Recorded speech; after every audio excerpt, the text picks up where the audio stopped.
Order! Order! You are an incorrigible delinquent at times. Behave yourself, man!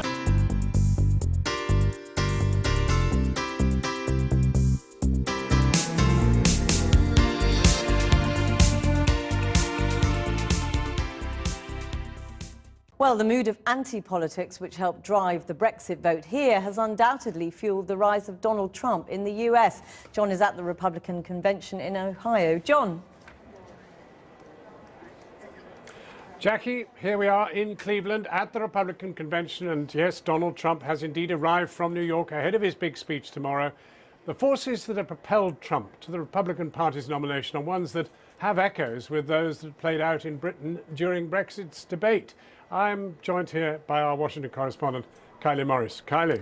Well, John, yes, you and I have both noticed, haven't we, the fact that walking out amongst the Republican delegates here, there is a real sense suddenly, because you say we're from British TV, we're from Channel 4 News, you get this Brexit hooray. We've never been more welcome in a Republican convention. Before. And that is because people do recognise the urges that have resulted in the Brexit vote. And they identify with them, the pushback against the establishment, the pushback against globalisation, the sense of kind of taking their country back. You hear very similar rhetoric between the Brexit arguments and the arguments here.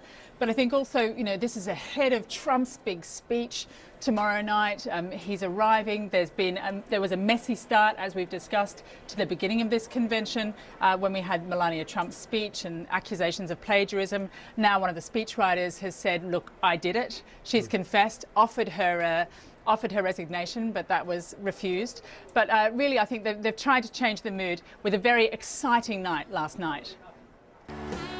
It's a brave new world for the grand old party. And it is my honor to be able to throw Donald Trump over the top in the delegate count tonight. Congratulations, Dad, we love you! Cue dancing in the aisles, cowboy hats in the air, and a paroxysm of Hillary hate speech led by former federal prosecutor Chris Christie. As to Hillary Clinton, the charge of putting herself ahead of America, guilty or not guilty?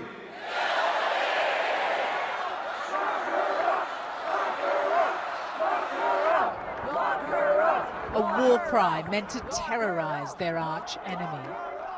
Backstage, backslapping between senior Republicans like Governor Christie and Senator Jeff Sessions, who are guaranteed good seats on the Trump train. It's never too early to talk cabinet positions and reflect on the satisfying realignment of transatlantic conservatism that began with Brexit.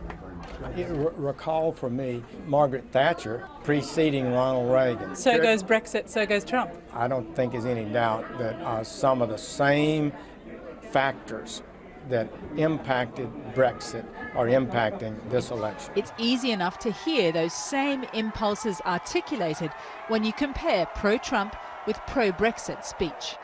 I'm a great believer in helping those around the world in need, but it's time to put the interests of men and women and our communities first. Reckless immigration policies. Haven't we had enough? Can I speak for you? And can I say, we want our country back? And it's time for change. It's time to take back our country and make America safe again. Outside the convention, we run into Dutch hard right-wing MP Geert Wilders, flattered by a moment when a populist demagogue with big hair finally hits the big time. I think he might have been studying your hairstyle, in fact. I think he's modelling himself on you. He too divines in Brexit a march toward a Trump victory and then beyond to Europe. The first step is being made in Britain with Brexit. The choice of this president here, Donald J. Trump, would be a next step, and it will not be the last. There will be more major changes in Europe in the next few years. Further out on the fringes, there's a late alt-right night to promote Trump's stance against radical Islam to the LGBT community. In truth, most are there to dance and party, but behind the scenes, Pam Geller, who Theresa May banned from the UK for inciting hatred, is joining the dots between her agenda, Trump, and Brexit. It's very American. The idea of America is the exaltation of the individual. I mean, that's what it is. And so that's what that was. And so, of course, we relate to it. And with what's going on in Europe, people are going to have to take responsibility for their freedom. The gravitational pull of Donald Trump's success challenges voters to take responsibility for their freedom and take their country back. Americans must now decide what that means for them and cast their votes accordingly. 2.5 days in, and almost no specific policy has been enunciated by anyone. That, it seems, will all be left to Mr. Trump in his acceptance speech tomorrow night. Joining me now is Ian Bremmer, one of America's most influential foreign policy analysts, and Peter Navarro, economic advisor to Donald Trump and an expert also on China.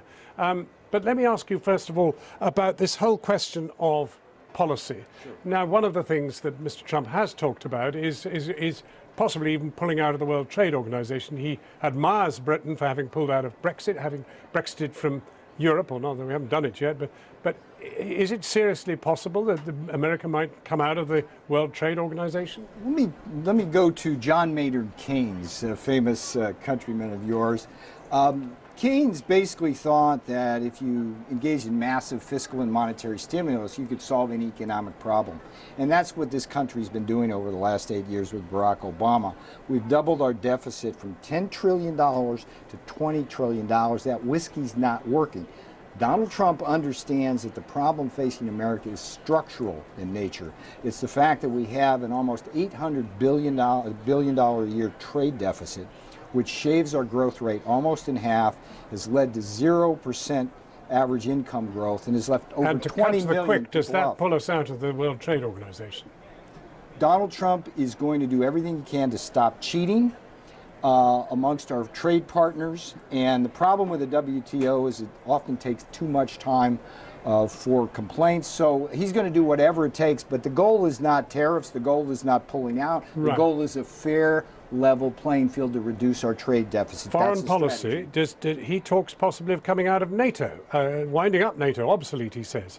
Well, it's interesting. I mean, the Germans have just come out with what I think is a very dramatic defense policy statement that basically says they want to get to 2% of defense spending, something that most NATO allies don't do. And the Americans, Obama and Trump are actually closer on this together than, frankly, they are, either of them, with Hillary Clinton. Obama's the one that was initially talking about free riders in his Big Atlantic magazine interview. Trump talks about that as well. But pulling out of NATO is another matter entirely. And one thing we do know is that outside of the United States, a lot of allies over the last 7 years have said we're not so committed. We don't understand if the United States is really there for us. Well, under a Trump administration, I think that would concern most of them more. Right. Yeah, I agree with Ian. You have to look at what Trump is trying to do. Tariffs are a way of stopping the cheating. Talking about pulling out of NATO is getting countries like Germany to say, yeah, we're going to put 2% in. We need everybody else, and you don't have to worry about that. Let me move you on to something else, though, because Brexit has already begun to cause its shocks to the British economy and for other economies too. Global markets are rallying. Well, they may be rallying at the moment, but wait for it. And I mean, there could be a massive shock if you get a Trump presidency. Look, the politics of this are pretty simple. There's people up and down the UK who have seen immigrants come in and displace them in terms of jobs, turn their culture upside their head, and they're just angry. And that's what the Brexit vote was about. And I fault the British government for not realizing the problems with immigration. The problem... And you think there's a great parallel in America? Absolutely. And the problem with the whole EU is that they force you to take free flow of borders along with the free flow of capital, and that's just not going to work. That issue has to be dealt with by Europe. Now, you both know about China. We've got the Spratly Islands, ordered by the United Nations as being illegally occupied by the Chinese. Is Trump the kind of man who's going to stand patiently by while all this goes on, or is there a danger he might move? Well, we don't know what Trump would actually do when he's president. What we do know is that the Chinese are the largest trade partner of each of the countries in Asia and all of the countries in the South China Sea littoral. And so as a consequence, even when there's a big win for the Philippines with this legal case that came out last week, the reaction from the Philippine president is, cabinet, don't make a meal out of this. Let's work this out with the Chinese. There's a lot of pragmatism in the ground. We have Trump being less than pragmatic. He's there in certainly not a very green transport system, a quite military-looking helicopter, one of the Trump flight. There he is. He's landed at the airport, and there he's about to come out of his helicopter. But China. I mean, he's Sure. actually very resentful of the way China's dumping steel. He's got great grievances with the Chinese about other economic issues. Might he move against the Chinese in Trump some way? will be a Reagan-like figure, louder perhaps, but both economically and military. His philosophy is peace through strength, walk softly, carry a big stick. We've had just the opposite with the Obama-Clinton administration. The problem is Hillary Clinton says pivot to Asia in 2011. Barack Obama cuts our Navy down to the smallest number since 1920. And you cannot deter the Chinese with a weak Navy and big words. Right. You just make them come in and do what they're doing. And that's the problem. They will respect Donald Trump. That's the difference. Russia will respect Donald Trump. We will have more stability, prosperity. You think more stability, more prosperity? Is that the way you see it? I have a hard time seeing more stability. I mean, I do understand that if the Americans push a lot of countries, that may get some of them to the negotiating table, but it also could move a lot of them away. There are a lot of countries that have been hedging away from the United States. And I think a lot of American allies with the Trump presidency would actually say to themselves, we really don't see our future. We have to look more at ourselves. Look, Trump is saying America first. And I think what the Brits said with Brexit was Britain first. I think all over the world, countries are taking the same lessons away that some Americans are. And if that continues to happen, you no longer have a U.S.-led global order. You instead have every nation for itself. I think that's what's more likely to come. Yeah, alas, we've come to the end of our moment, but I'm extremely grateful because it's the first time we've had some real hard policy out of the campaign. Anytime, and So it's always a pleasure thank to be you with very you much as well. indeed, both of you, for Good to joining see us. you, John.